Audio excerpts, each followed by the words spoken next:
બાબર બસ સ્ટેશનમાં મુસાફરો બાબર અમદાવાદ એક્સપ્રેસ બસને ધક્કા મારતા નજરે પડ્યા।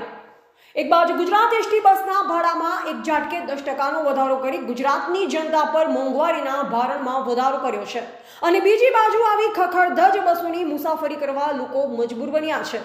જીએસઆરટીસી દ્વારા બસના ભાડામાં આજથી વધારો લાગુ કરાયો છે। નિગમની તમામ લોકલ એક્સપ્રેસ, ગુર્જર નગરી, સ્લીપર કોચ અને વોલ્વો બસના ભાડામાં પણ વધારો લાગુ કરાયો છે।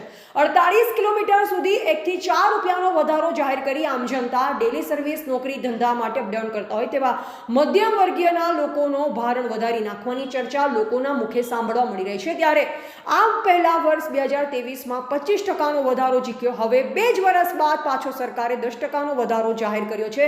વધારા પ્રમાણે એસટી નિગમ દ્વારા બસ સુવિધાઓ સારી હોવી જોઈએ તેવી લોકમાંગ ઉઠી છે। એવા ગોપાલ કે પૂજારા, બાબર, બનાસકાંઠા।